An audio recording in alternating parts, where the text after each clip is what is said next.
Olá, esse é mais um programa Opinião e nesse programa a gente vai discutir a reforma da Previdência e a dívida pública. A gente está nesse programa com Maria Lúcia Fattorelli, ela que é coordenadora da Auditoria Cidadã da Dívida. Olá Fattorelli, tudo bem? Tudo bem, uma alegria estar aqui com você, com toda a equipe, muito grata pela oportunidade.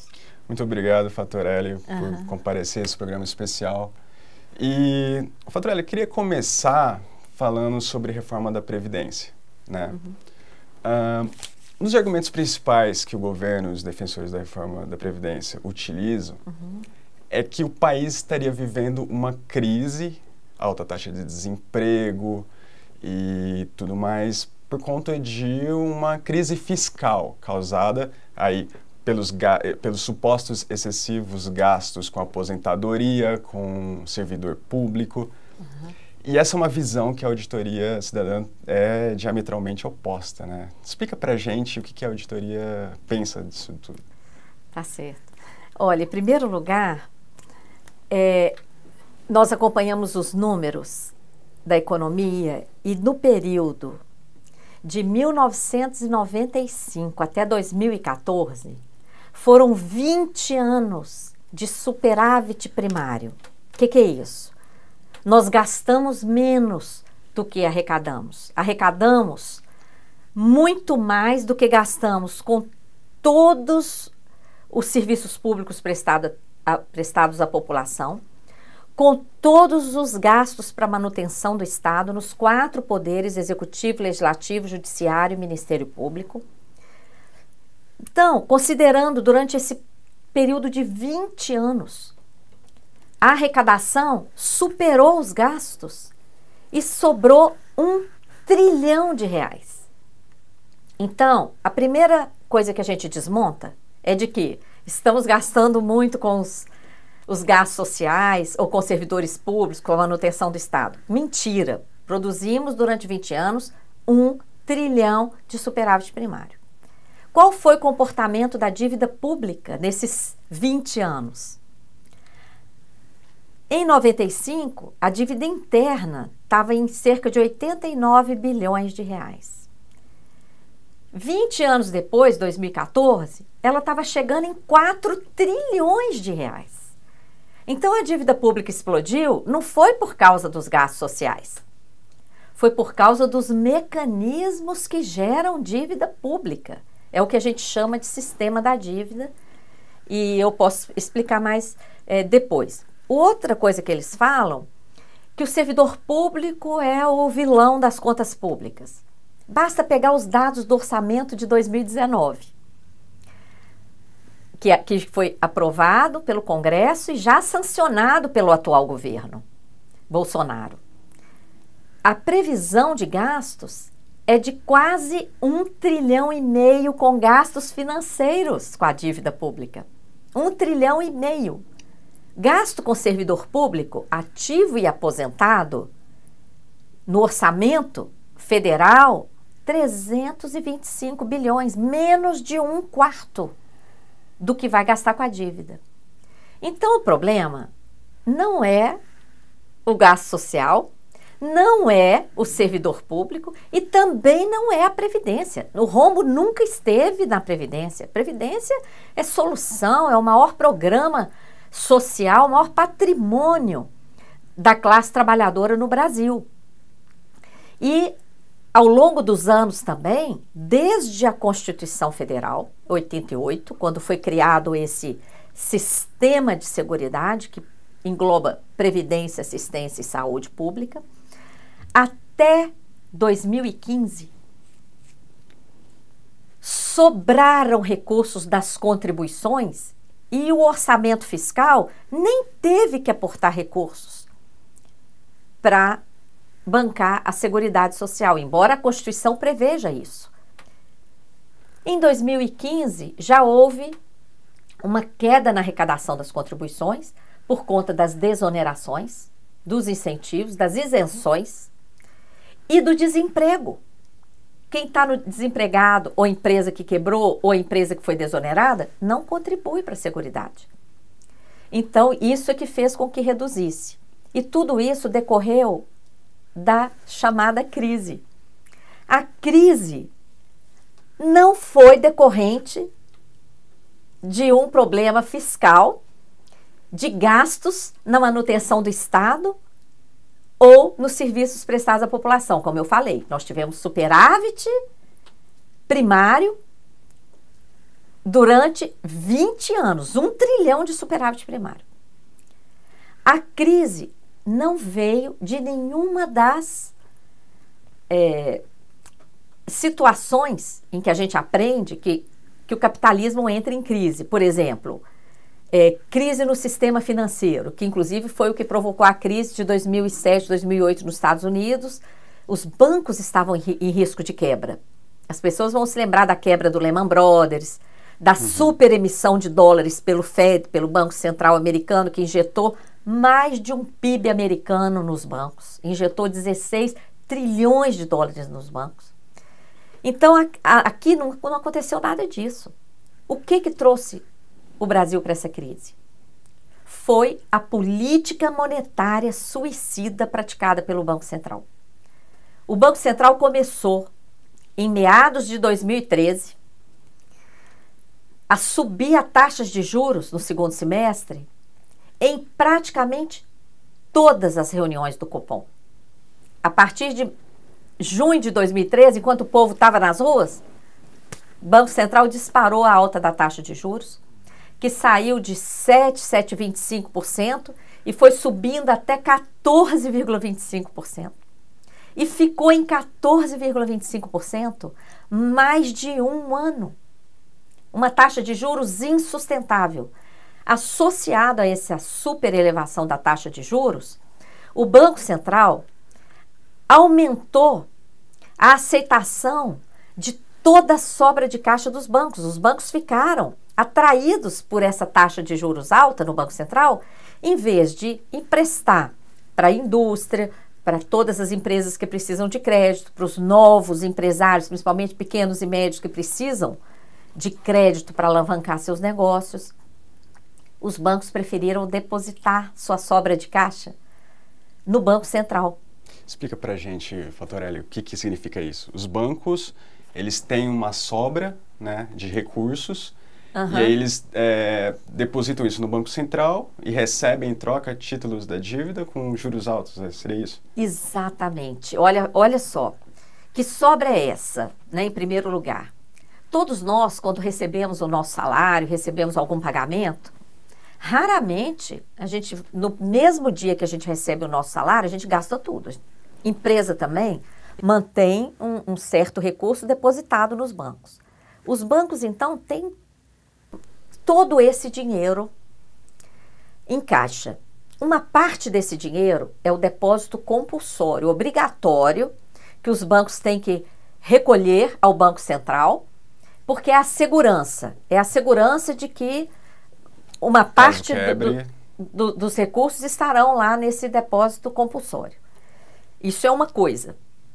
A outra coisa é o seguinte: esse dinheiro que sobra, tirando o compulsório, os bancos deveriam emprestar para a indústria, para o comércio, etc., para as pessoas. Mas os bancos querem taxa de juros abusivas no Brasil. Eles cobram no mínimo 10% ao mês, que dá mais de 200% ao ano. Em algumas situações, as taxas de juros ultrapassam 300%. No cheque especial e no cartão de crédito, chega a quase 500% ao ano. Então, não tem um volume de pessoas ou empresas com disposição para acessar um crédito tão caro, porque é inviável. O negócio não dá... As atividades dessas empresas, dessas indústrias, não dão o retorno suficiente para cobrir uma taxa de juro tão abusiva. Então, acaba sobrando um volume enorme de dinheiro nos bancos. O que o Banco Central faz? Aceita o depósito voluntário desse dinheiro e entrega título da dívida pública para os bancos para justificar uma remuneração. Porque à medida em que os bancos estão com esse título da dívida pública, eles recebem os juros. E aí, o que acontece? Por que a gente está dizendo que esse tipo de operação é que empurrou a crise? Secou o dinheiro da economia. Com o Banco Central remunerando a 14,25%, essas operações compromissadas atingiram o recorde de 1,287 trilhões. Nos últimos 10 anos, isso custou, sem atualização nenhuma, 754 bilhões de reais. Então, não há economia que aguente. Falta de moeda nos bancos para emprestar, despesa elevadíssima de juros, é uma escassez que a indústria precisa de crédito. Quem financia? Desde o processo produtivo de instalação, compra de matéria-prima, contratação, maquinário, compra de tecnologia, tudo isso, matérias-primas, etc., até a produção, distribuição, venda e recebimento da venda. Quem financia todo esse processo? Sem crédito, não tem indústria. E é isso que está acontecendo no Brasil. O Banco Central, com essa combinação de taxa de juro alta demais e aceitando à vontade todo o depósito da sobra de caixa dos bancos, acabou dinheiro para emprestar. Ou, para emprestar, os bancos queriam taxas de juros altas demais. Imaginem, eu queria que os nossos ouvintes acompanhassem esse raciocínio. Imagine o que aconteceria se o Banco Central parasse de aceitar esse depósito, dessa sobra de caixa dos bancos. Se deixasse esse 1,2 trilhão lá com a rede bancária. Eles não iriam querer ficar com esse dinheiro na gaveta. Eles iriam querer emprestar esse dinheiro. Mas para emprestar, eles teriam que reduzir a taxa de juro de mercado. Uhum. Imagine o que seria da nossa economia irrigada com 1,2 trilhão. Nós estamos falando de quase 20% do PIB. 1 trilhão que, coincidentemente, é o que o Paulo Guedes quer economizar com a reforma da Previdência, né? Isso. Você está procurando 1 trilhão, está lá 1 trilhão. O trilhão está aí. Tem mais de 1 trilhão, Paulo Guedes. Tem 1,2 trilhão parados, esterilizados no Banco Central. Gerou uma despesa de 754 bilhões de reais. Se corrigir, é capaz de chegar perto do trilhão, viu? Esses 754 bilhões. Gerou uma despesa de 754 bilhões em 10 anos e foi o responsável pela crise. E aí, com a crise, as empresas quebraram e etc. Olha, não tem economia que dê conta dessa despesa brutal de juros, dessa escassez de moeda, o crescimento da dívida pública, porque para fazer essa operação, toda essa operação está lastreada em títulos da dívida pública. Então, 1,2 trilhão da nossa dívida está nessas operações, e isso sequer pode ser considerado como dívida. Uhum. E ainda por cima, esse tipo de operação empurra as taxas de juros de mercado para esses patamares indecentes que são praticados pelos bancos aqui no Brasil. Então, em vez do sistema bancário ser um parceiro, um prestador de serviço que viabiliza as trocas e viabiliza o giro do dinheiro na economia, o sistema bancário no Brasil é inimigo da atividade econômica, exige taxa de juro alta demais e agora quer se apoderar da nossa previdência aí com o sistema de capitalização que essa PEC 6 propõe. Isso, e era um assunto que, já que a gente está falando de banco e dos verdadeiros privilegiados, que são os banqueiros, né? Explica para a gente como que funciona esse regime de capitalização, o que os bancos ganham nesse processo. Olha, só os bancos ganham. Nesse sistema de capitalização, fica completamente destruído o modelo de solidariedade, universalidade da Previdência Social criado na Constituição de 88. Quem optar para o regime de capitalização não tem proteção nenhuma. No caso de invalidez, de doença, de morte, nada. Ele vai ter uma continha individual em que só ele vai aportar recursos, só o trabalhador vai aportar, o empregador não vai aportar recursos. A única coisa que está lá na PEC é que esse modelo de capitalização é de contribuição definida, ponto final. Então, o trabalhador vai saber quanto que ele é obrigado a pagar, mas o benefício vai depender do mercado. Pode ser zero ou até negativo, porque já está previsto lá no texto da PEC que o fundo tem que ter uma estabilidade, que poderão vir contribuições extraordinárias. E não tem uma linha sobre o benefício.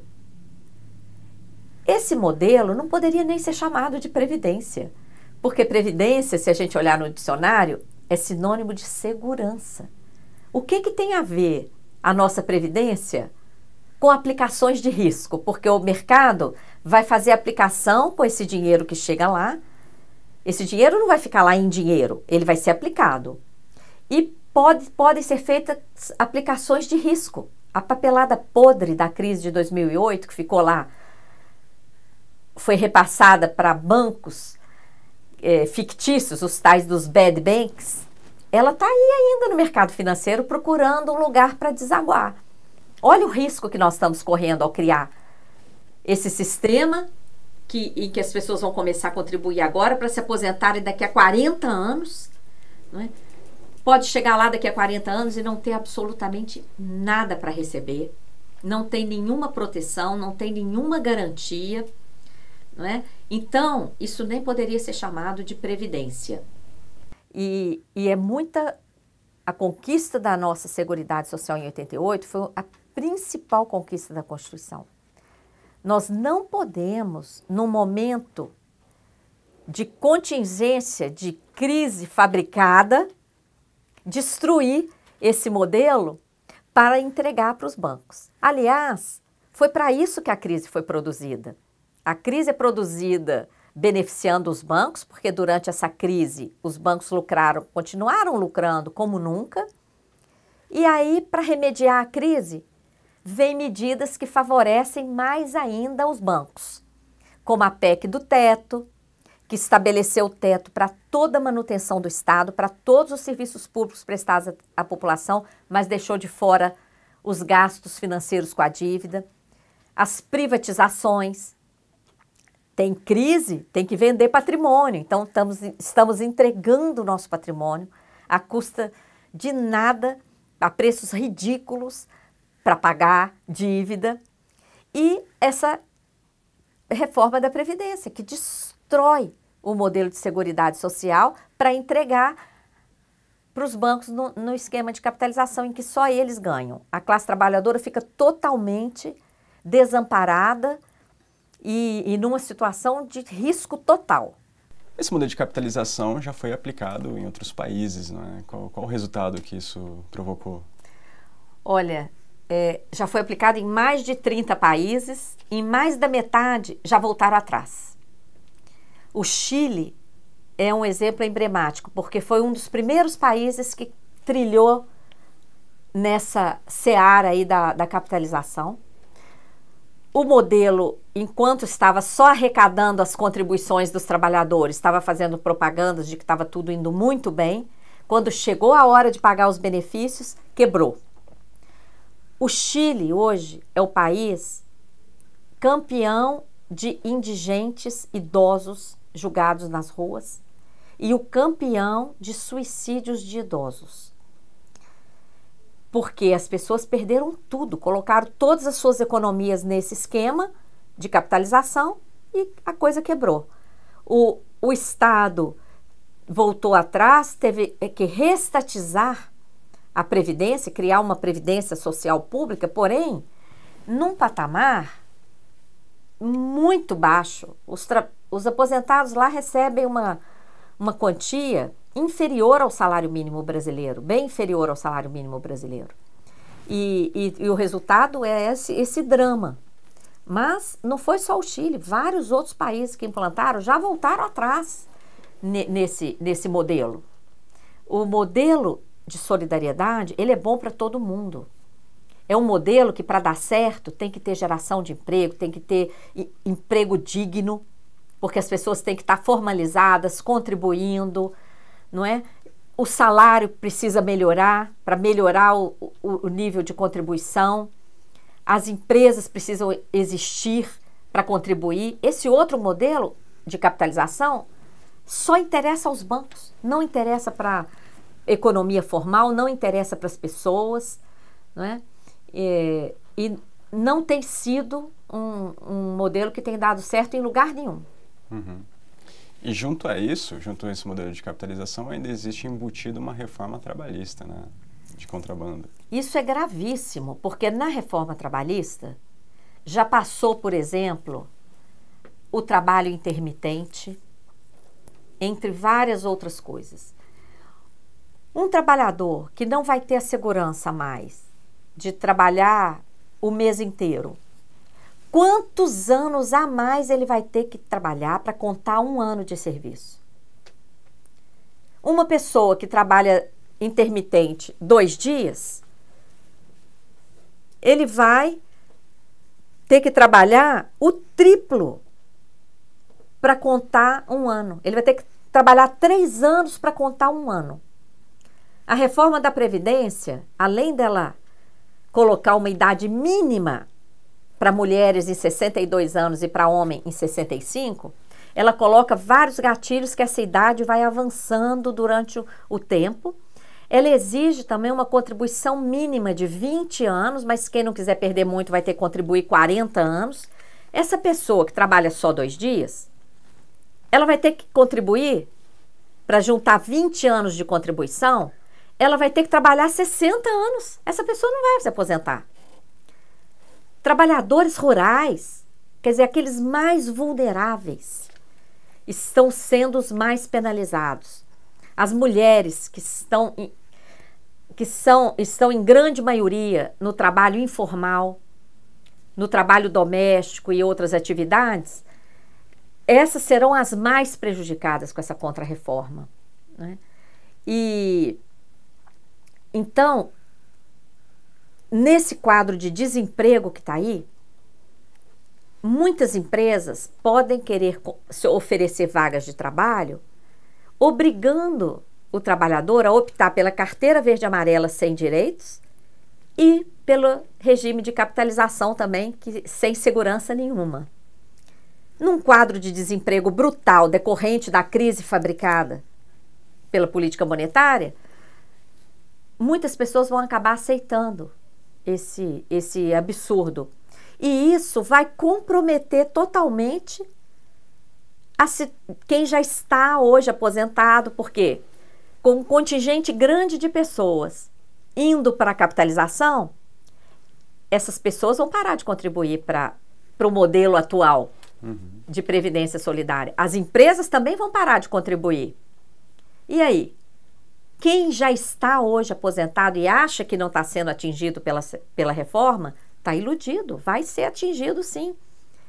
E nós vamos perder uma proteção enorme, porque a Previdência Social, como eu já falei, ela garante proteção em várias situações, não só a aposentadoria. Ela garante a proteção no caso de doença, de invalidez, maternidade, desemprego, etc. Tudo isso fica extinto com o regime de capitalização. E agora começam a falar também da desvinculação do orçamento, né? Que aí sim você acaba com um pouco que ainda é assegurado para saúde, educação e tudo mais. Exato. Essa desvinculação é uma medida que nos leva para uma condição de total privilégio dos bancos. Porque o que eles querem? Ao diminuir os recursos que vão para a saúde, ao diminuir os recursos que vão para a Constituição, que a Constituição traz percentuais obrigatórios para a saúde, para a educação e para a Seguridade Social, tem a vinculação das contribuições. A vinculação das contribuições já está em risco com a PEC 293 de 2004, uma proposta de reforma tributária que estava parada e começou a andar de novo, que desvincula a arrecadação da COFINS e do PIS. A COFINS, Contribuição para Financiamento da Seguridade Social, é a maior arrecadação da Seguridade. Eles estão transformando o COFINS em IVA, em imposto. E estão dizendo que essa reforma é neutra. Não é neutra. Quando você muda a natureza do tributo, deixa de ser contribuição e passa a ser imposto, acaba a vinculação ao financiamento da Seguridade Social. Quando ela vira imposto, essa arrecadação, ela vai para o caixa único, que pode ser gasto com qualquer coisa, principalmente com juro da chamada dívida pública. Uhum. Então, essa desvinculação é para garantir mais recurso ainda para o financeiro. Se fosse para aumentar os investimentos do social, deixariam essa vinculação lá, né? Mas não, querem mais ainda. E essa é uma medida que também se relaciona com o aspecto da reforma da Previdência, que é a desconstitucionalização da Previdência, né? Que é você tirar tudo que a Constituição segura, você tira e deixa tudo a cargo de projetos de lei, que depois pode ser feito qualquer coisa, né? Essa é a intenção. Ela também deixa a classe trabalhadora totalmente desprotegida, porque a nossa segurança é o fato de que os nossos direitos estão lá na Constituição, não é? Essa PEC, ela tira os nossos direitos da Constituição, mas ela coloca lá que a contribuição tem que ser definida, que tem gatilho para aumentar a idade para aposentadoria, que tem gatilho para aumentar a contribuição, que tem possibilidade de cobrança de contribuições extraordinárias. Então, o que é de interesse do mercado está entrando para o nível constitucional. Como o ajuste fiscal com a PEC do teto ganhou status constitucional, tá?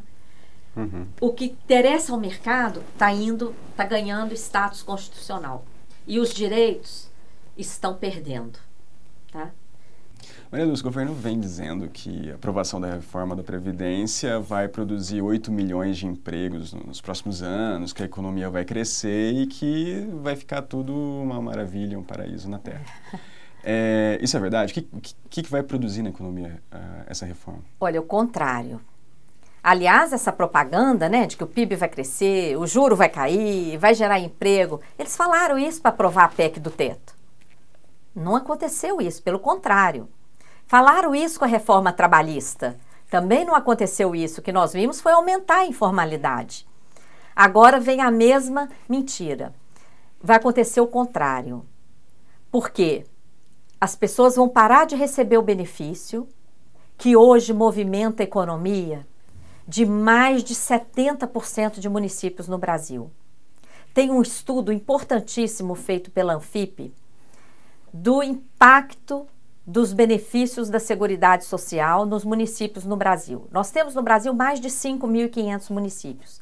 Em cerca de 4.000 municípios, o volume de recursos que chega em decorrência dos benefícios da Previdência e da Assistência Social supera o volume de recursos do Fundo de Participação dos municípios. Então, quando esse dinheiro dos benefícios chega na mão das pessoas, as pessoas vão na mercearia, contratam uma pessoa, uma faxineira, contratam um tipo de serviço, a pessoa que recebe aquele dinheiro do serviço contrata outro serviço e aquilo vai movimentando de forma positiva a economia.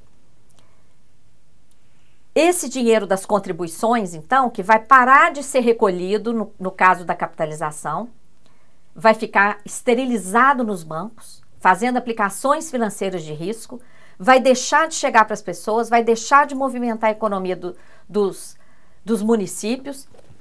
E como é que vai ficar a vida dessas pessoas? Né? Então, o que a gente vê não é uma melhoria da economia, pelo contrário. A gente vê um risco de barbárie, porque hoje a Previdência Social atende a mais de 100 milhões de brasileiros e brasileiras. É o maior programa social do país que está em risco. Então, é o contrário do que o governo está falando. Quando ele fala em economizar 1 trilhão, isso significa que 1 trilhão de reais vai deixar de chegar nas mãos das pessoas por meio de benefícios previdenciários e de assistência social. Isso não pode ser bom para a economia, de forma alguma. É 1 trilhão que vai passar a ficar esterilizado no mercado financeiro, em vez de chegar nas mãos das pessoas e no movimento de mais de 4 mil municípios no Brasil. Ficamos por aqui com mais um programa Opinião. Não perca a segunda parte da entrevista, que a gente vai aprofundar mais sobre a dívida pública. Não se esqueça de se inscrever e confira no nosso canal mais entrevistas.